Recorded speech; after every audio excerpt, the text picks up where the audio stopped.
الحمدللہ وحدہ لا شریک لہ والصلاۃ والسلام علی من لا نبی بعدہ۔ پارہ نمبر 16۔ پھر یہ آگے گئے تو حضرت موسیٰ علیہ السلام خضر دونوں جا رہے تھے، ایک بستی تھی، ان سے کھانا مانگا، جیسے مسافر ہوتے ہیں ضرورت کے لیے انہیں انکار کر دیا، تو وہاں ایک دیوار تھی، گرنے لگی تو حضرت خضر علیہ السلام نے اپنے ہاتھ سے دیوار کو سیدھا کر دیا۔ حضرت موسیٰ علیہ السلام نے فرمایا کہ تم نے دیوار سیدھا کی، ان سے پیسے لے لیتے، کھانا مانگا انہیں دیا نہیں، تم نے دیوار سیدھی کی، پیسے لیتے اب اس کا کھانا کھا لیتے۔ تو حضرت خضر فرمانے لگے کہ اب یہ ہمارا آخری موقع ہے، اب میں اور آپ اکٹھے نہیں رہ سکتے۔ باقی تینوں کی حکمت سن لو۔ نمبر 1، کشتی کو توڑا تھا، جو کشتی والا میں چھوڑنے کے لیے اس کنارے پر بادشاہ کی عادت ہے کہ سالم کشتیاں چھین لیتا تھا، تو میں نے تختہ توڑ دیا تاکہ اس کے اندر عیب آ جائے اور بادشاہ نہ لے سکے، میں نے کشتی بچائی ہے ان کی۔ دوسرا، جو بچے کو قتل کیا، یہ بچہ اللہ تعالیٰ کی حکمت ایسی، اگر زندہ رہتا تو نافرمان ہوتا، تو اس کے بدلے میں اللہ تعالیٰ چاہتے ہیں ان کو اچھا بچہ دے دے جو نیک ہو، تو اس لیے نیک بچہ ان کو مل جائے گا۔ باقی یہ جو دیوار ہم نے سیدھی کی ہے، یہاں یتیم بچے ہیں، یہ دیوار کے نیچے ان کے والدین نے ایک سونا دفن کیا تھا، خزانہ، بڑے ہوں گے تو نکال لیں گے، تو اگر یہ دیوار گر جاتی، خزانہ نکلتا تو لوگ کھا جاتے، تو بچے کے بڑے ہونے کا انتظار کون کرتا؟ تو یہ حکمت تھی، یہ میں نے اپنی طرف سے نہیں کیا، سب اللہ تعالیٰ کی طرف سے تھا، تو وہ اللہ کی طرف سے ان چیزوں پر معمور تھے، اس لیے کوئی اشکال ہی نہیں ہے۔ جس طرح ملک الموت کے ذمہ ہے کہ آپ نے روح قبض کرنی ہے، تو کوئی ملک الموت پر اعتراض ہوتا ہے کہ کسی نے بندہ مار دیا ہے، اور اللہ کی طرف سے متعین تھے، اس لیے تکوینی امور جس کے ذمہ اس نے وہ کرنے ہوتے ہیں، قابل اشکال بات نہیں ہے۔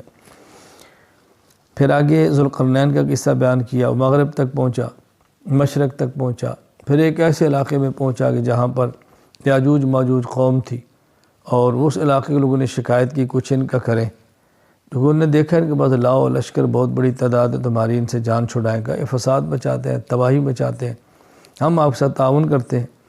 حضرت ذوالقرنین نے فرمایا کہ مجھے تعاون کی ضرورت نہیں ہے، اللہ نے بہت کچھ دیا ہے، بس تم میرے ساتھ کام کرو۔ کام کرنے کا مطلب پتھر لاتے، تختے لوہے کے بناتے، وہ لاتے اور اس کو سیسہ پلائی ہوئی دیوار، سیسے کے ذریعے اس کو ڈالتے جاتے، اور جیسے سیسہ پلائی دیوار ہی گویا بہت بڑی دیوار بنا دی اور ان کو وہاں پر بند کر دیا گیا۔ یہ اللہ تعالیٰ نے کی طاقت اور قدرت عطا فرمائی تھی جس سے ذوالقرنین نے یہ کام کیا۔ مطلب یہ تھا کہ مشرق اور مغرب کا یہ بندہ حکمران تھا، جہاں سے سورج نکلتا ہے جہاں سے سورج ڈوبتا ہے، اللہ نے اس کو حکومت عطا فرمائی تھی۔ ذوالقرنین کو ذوالقرنین کہنے کی ایک وجہ بھی یہ ہے کہ قرن کہتے ہیں ایک طرف کو، سینگ کو، تو گویا مشرق ایک طرف مغرب ایک طرف، یہ دونوں طرفوں کے حکمران تھے۔ سورہ کاف کے آخر میں اللہ تعالیٰ نے ایک بات سمجھائی ہے کہ اس بات کا بہت خیال کریں، اعمال کریں اور شرائط کا خیال کریں، کہ ایسا نہ ہو کہ نیک عمل کریں اور اس کے اندر کوئی قبولیت کی شرط نہ ہو تو عمل تباہ نہ ہو جائے۔ قبولیت اعمال کے لیے بنیادی طور پہ 3 شرطیں ہیں۔ نمبر 1، عقیدہ ٹھیک ہو، نمبر 3، نیت ٹھیک ہو، نمبر 3، عمل سنت کے مطابق ہو۔ آخر میں فرمایا کہ دیکھو میں بشر ہوں، تم بھی بشر ہو، میرے اوپر وحی آتی ہے، تمہارے اوپر وحی نہیں آتی، اور وحی کیا ہے کہ جو شخص یہ چاہتا ہے اللہ سے ملے، قیامت کے دن کا یقین رکھتا ہے، وہ شرک نہ کرے اور نیک عمل بھی کرے۔ اللہ تعالیٰ ہمیں شرک سے محفوظ رکھے اور نیک عمل کرنے کی اللہ تعالیٰ ہمیں توفیق عطا فرمائے۔ سورہ طٰہٰ، یہ سورت چونکہ شروع ہو رہی ہے طٰہٰ سے، اس لیے سورت کا نام یہ سورت طٰہٰ ہے۔ یہ طٰہٰ یہ مقطعات میں سے ہے، مقطعاتن کی جمع ہے، اور یہ قطعن سے جس کا معنی کاٹنا، طا الگ پڑھتے ہیں، ہا الگ پڑھتے ہیں، طٰہٰ، اس لیے حروف مقطعات کہتے ہیں۔ اس کا مطلب اور معنی اللہ کے علاوہ کوئی نہیں جانتا۔ اس صورت میں ایک تو موسیٰ علیہ السلام کا واقعہ بیان فرمایا ہے اور تفصیل سے بیان فرمایا ہے، کس طرح موسیٰ علیہ السلام کی اللہ تعالیٰ نے حفاظت فرمائی ہے، فرعون کے ظلم سے نجات کیسے دی ہے، اور لوگوں کے دل میں آپ کی محبت کیسے ڈالی ہے، موسیٰ علیہ السلام کی تربیت بچپن میں کیسی ہوئی ہے، دودھ اپنی ماں کا کیسے موسیٰ علیہ السلام نے پیا ہے، تو یہ ساری باتیں اللہ تعالیٰ نے بیان فرمائی ہیں۔ فرعون نے آرڈر جاری کیا تھا کہ اس نے خواب دیکھی، کہ اس خواب کی تعبیر لوگوں نے بتائی کہ ایک شخص بنی اسرائیل میں ہوگا جو تیری حکومت ختم کر دے گا۔ حل کیا تھا؟ 1 سال بچے جو پیدا ہو زندہ رکھیں، 1 سال پیدا ہو قتل کریں۔ موسیٰ علیہ السلام ایسے سال پیدا ہوئے جو قتل کا سال تھا، تو آپ کی والدہ نے ان کو لکڑی کے ڈبے میں ڈالا اور دریا میں ڈال دیا اور اپنی بیٹی سے کہا ذرا تو اس کا خیال رکھنا۔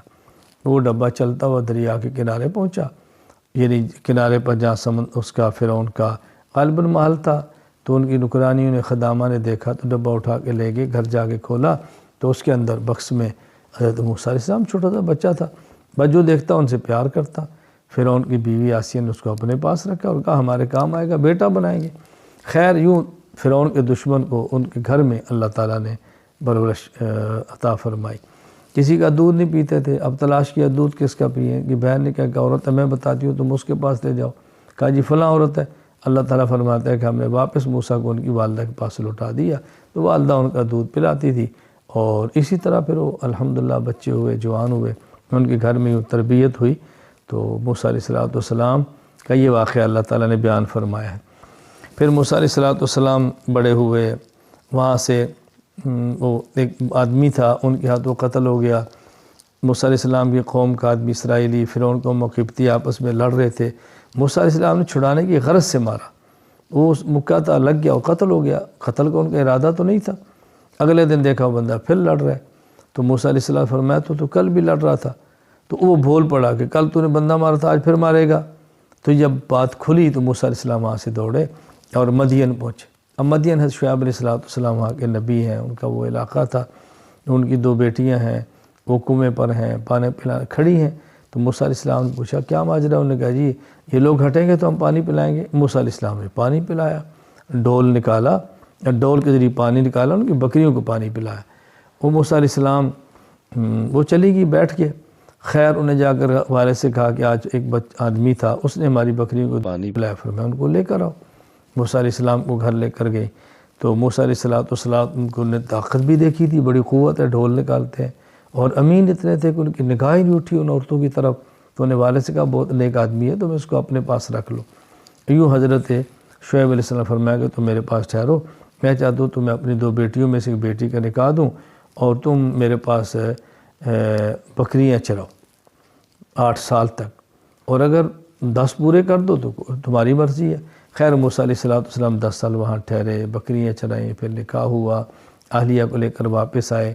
راستے میں ان کو ضرورت محسوس ہوئی، دور سے آگ نظر آئی، وہاں گئے تو آگ نہیں تھی، تجلی الہی تھی۔ اللہ نے فرمایا تم جوتا اتارو، سامنے آؤ، وہاں موسیٰ علیہ السلام اور وحی آئی، تو یوں نبی بن کے واپس آپ مصر کے اندر آئے۔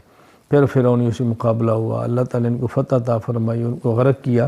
تو یوں موسیٰ علیہ السلام کا واقعہ بھی بیان فرمایا۔ اور پھر اسی کے اندر واقعہ ہے وہ سامری کا قصہ بھی بیان کیا۔ ایک وقت آیا موسیٰ علیہ السلام جب اپنی قوم کو لے کر نکلے، اور فرعون نے پھر پیچھا پیا، یہ ادھر سمندر کراس کر گئے دریا، وہ سارے غرق ہو گئے۔ تو ان کی جو خواتین تھی انہوں نے فرعونیوں سے ایک یعنی زیورات لے کے ہمارا شادی ہے ہمیں چاہیے، یوں زیور اکٹھا کیا، دریا کراس کیا، آگے چلے گئے۔ موسیٰ علیہ السلام کوہ طور پہ تورات لینے کے لیے گئے تو سامری نے وہ سونا ان سے اکٹھا کیا، یہ تو تمہارا نہیں ہے، فرعونیوں کا ہے۔ خیر اس کو پگھلایا، اس سے پھر ایک بچڑا بنایا، اس بچڑے سے آواز نکلی۔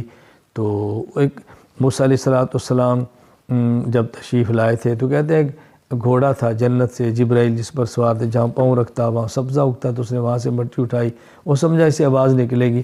مختلف روایات ہیں، خیر بچڑا بنا آواز نکلتی تھی۔ تو انہوں نے کہا دیکھو موسیٰ علیہ السلام تو چلے گئے، خدا تمہارا یہ ہے۔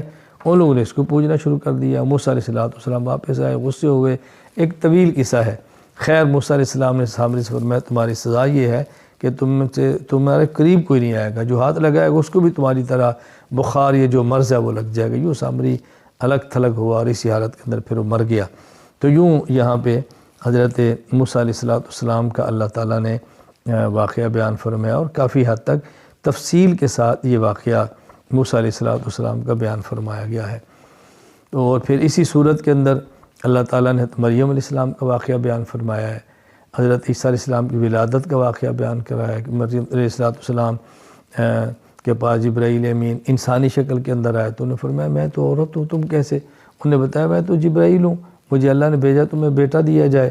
ان کے گریبان میں یا جیسی بھی انہیں پھونک ماری اس سے حمل ہوا۔ تو پھر وہ پریشان ہوگی، میں آپ لوگوں کو کیا جواب دوں گی؟ اللہ تعالیٰ نے فرمایا تم فلاں درخت کے نیچے بیٹھو، اور درخت کو ہلاؤ کھجور ہوگی، ٹھنڈا پانی ہے چشمے کا وہ پیو، یوں ان کے یہاں اللہ تعالیٰ نے بچہ ان کو عطا فرما دیا۔ حضرت مریم کو اللہ نے عیسیٰ علیہ السلام دیا۔ قوم کے پاس گئی تو قوم نے کہا یہ کیا، تو شادی شدہ نہیں، کیسے ہوا؟ اور یہ خاموش ہو گئی، فرمایا یہ بچہ بولے گا۔ وہ خیر بچہ بولا اور اس نے بتایا کہ میں تو اللہ کا نبی ہوں، مجھے اللہ نے کتاب دی ہے۔ تو یوں حضرت مریم علیہ السلام کے اللہ تعالیٰ نے برات کا انتظام بھی فرما دیا، اور ان کی برات بھی ہوگی مریم علیہ السلام کی، یہ واقعہ بیان فرمایا۔ خیر اللہ تعالیٰ نے حضرت مریم کی برات کو یہاں بیان فرمایا۔ اللہ تعالیٰ ہم سب کو انبیاء علیہ السلام کے قصص سے عبرت حاصل کرنے کی توفیق عطا فرمائے، عقائد پر قائم رکھے اور اعمال اچھے کرنے کی توفیق دے، اور شرک سے اللہ تعالیٰ میں محفوظ رکھے۔ وآخر دعوانا ان الحمد للہ رب العالمین۔